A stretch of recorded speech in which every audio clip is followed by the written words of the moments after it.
أعوذ بالله من الشيطان الرجيم بسم الله الرحمن الرحيم وَلَقَدْ صَرَّفْنَا فِي هَذَا الْقُرْآنِ لِيَذَّكَّرُوا وَمَا يَزِيدُهُمْ إِلَّا نُفُورًا قُلْ لَوْ كَانَ مَعَهُ آلِهَةٌ كَمَا يَقُولُونَ إِذًا لَابْتَغَوْا إِلَى ذِي الْعَرْشِ سَبِيلًا سُبْحَانَهُ وَتَعَالَى عَمَّا يَقُولُونَ عُلُوًّا كَبِيرًا تسبح له السماوات السبع والأرض ومن فيهن وإن من شيء إلا يسبح بحمده ولكن لا تفقهون تسبيحهم إنه كان حليما غفورا وإذا قرأت القرآن جعلنا بينك وبين الذين لا يؤمنون بالآخرة حجابا مستورا وجعلنا على قلوبهم أكنة أن يفقهوه وفي آذانهم وقرا وَإِذَا ذَكَرْتَ رَبَّكَ فِي الْقُرْآنِ وَحْدَهُ وَلَّوْا عَلَىٰ أَدْبَارِهِمْ نُفُورًا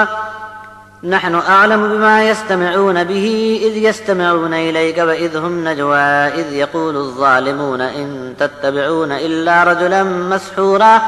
انظُرْ كَيْفَ ضَرَبُوا لَكَ الْأَمْثَالَ فَضَلُّوا فَلَا يَسْتَطِيعُونَ سَبِيلًا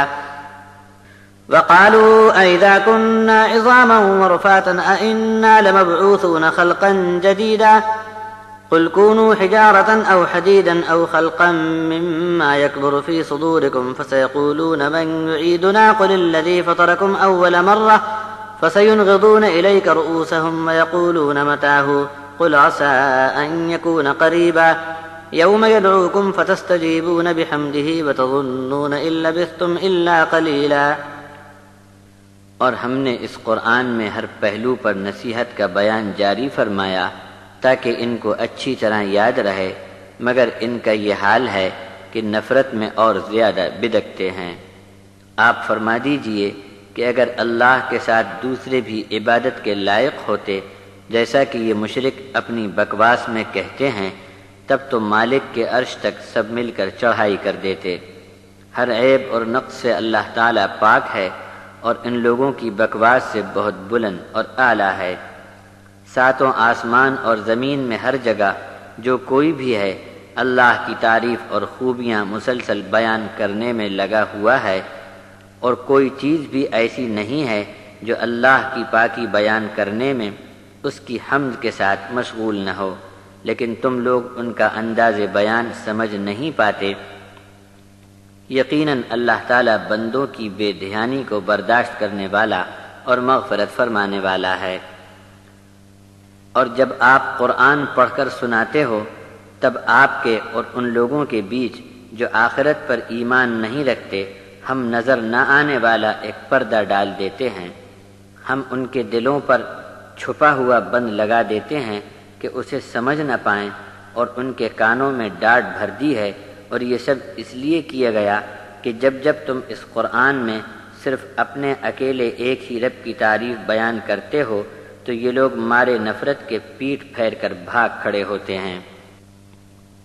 ہم خوب جانتے ہیں کہ قرآن کے سنتے وقت ان کے کان کس طرف ہوتے ہیں، اور یہ لوگ کیا سننے کو آتے ہیں۔ جب آپ کی طرف ان کے کان ہوتے ہیں تب آپس میں یہ لوگ کانا پھوسی میں لگے رہتے ہیں۔ بڑا غضب ڈھایا ان ظالموں نے جب یہ کہا کہ کس کے پیچھے چل رہے ہو، اجی یہ تو ایسا آدمی ہے جو جادو کا شکار ہو گیا ہے۔ دیکھ لو کہ آپ کے بارے میں یہ لوگ کیسی غلط مثال بٹھاتے ہیں، سیدھی راہ کو چھوڑ کر بھاگے ہیں، اب کہاں ان کو راستہ ملے گا۔ اور یہ بھی انہوں نے کہا کہ جب ہم ہڈیاں اور چورا بھرکس بن جائیں گے تب کیا اس کے بعد ہم کو نیا بنا کر اٹھایا جائے گا۔ آپ فرما دو کہ پتھر یا لوہا بن جاؤ، یا کچھ ایسا بن کر دکھا دو جو تمہارے جی کے خیال میں بڑی مشکل مخلوق ہو، تب تو جواب میں بولیں گے کہ کون ہم کو دوسری بار اس حالت میں لائے گا۔ آپ کہہ دو بس وہی اللہ جس نے تم کو پہلی بار پیدا فرمایا تھا۔ تب منڈی ٹیڑھی کریں گے اور تمہاری طرف سر ہلا ہلا کر کہیں گے کہ یہ کب ہوگا۔ آپ کہہ دو کہ بہت جلد قریب میں ہی ہو جائے گا۔ کیا خوب دن ہوگا جب وہ آواز دے گا اور اس کی آواز کے جواب میں تم سب کے سب اس کی تعریف بیان کرتے ہوئے اٹھ کھڑے ہو جاؤ گے، اور تم کو تب خیال آوے گا کہ دنیا میں بہت کم مدت تک ٹھہرے تھے